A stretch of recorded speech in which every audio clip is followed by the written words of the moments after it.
Hi guys, welcome to my channel. My name is Cameron Danes and today I'm going to be giving you my top book recommendations. So let's begin. Starting off with middle grade.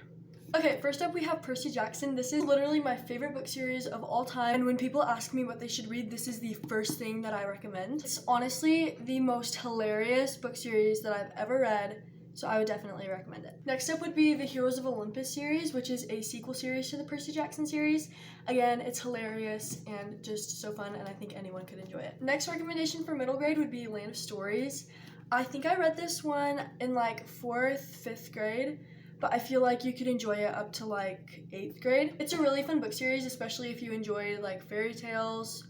This book is like a spin-off of all the fairy tales. Okay, my last recommendation would be A Series of Unfortunate Events. This is book 3. I originally watched the Netflix series of this, which was pretty good, and then I read the books and I really liked the books. I don't know if I would classify it as a mystery, but it kind of has the same vibes as that. Next up are my recommendations for YA, dystopian, and fantasy genres. First up, I have Cruel Prince.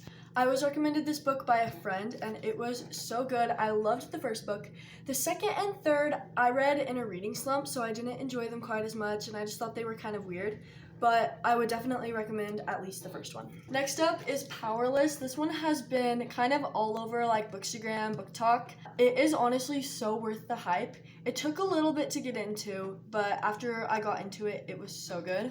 And the romance in this book is so cute. I would describe this as like a mix of Hunger Games and Red Queen, so if you liked those two books, then you'll probably like this one. My next recommendation would be Red Queen Book 1. I only read Book 1, I read about half of Book 2, and then it was due at the library again and I had to return it, and then I just never picked it up again. But Book 1 was so intriguing, so interesting, I would definitely recommend it. I would also recommend 1,000 Heartbeats by Kira Cass and the Selection series because those were super good reads for me and I just really loved the aesthetic of the series. Okay, my last recommendation for this category would be the Maze Runner series. I was obsessed with this series for literally several months. I could not get my mind off of this series. Book 2 was a little bit boring for me, but Book 3 was definitely worth it. And reading this book series is probably the hardest I've cried in like 1 minute. Like not the most that I've cried in a book, but like the hardest that I've cried in 1 minute. And moving on to YA just in general.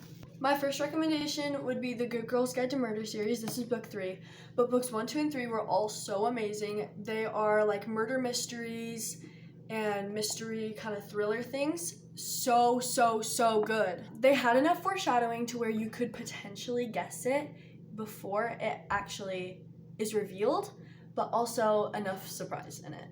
All of the plot twists like made sense and added up, which is something that I really appreciate in books. So I would definitely recommend Good Girl's Guide to Murder. Okay, next up is the series that I just barely finished, Inheritance Games. I'm actually obsessed with this book series now. I think it's a new addiction.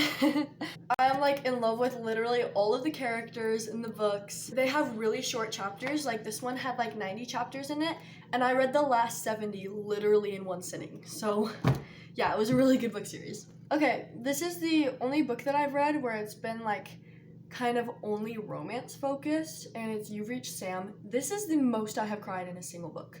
I think I was crying basically the entire time. It was such a good book. It was so like heartwarming, but also just heartbreaking too. But it was so good. I loved it. Moving on to self-help books. I usually don't read self-help books and I usually don't enjoy them, but this one is an exception. It's Atomic Habits by James Clear, and it has honestly changed my life. This book has helped me to achieve so many of my goals in the last couple years, and I'm so glad that I read it. So if you're looking to read a self-help book, I would definitely recommend this one because it's also not a boring read either. So Atomic Habits, go read it for your own good. Thank you so much for watching to the end of the video. Comment down below if you've read any of these books and what your thoughts on them were. Please make sure to like the video and subscribe to my channel if you want to see more of my videos. See you guys soon.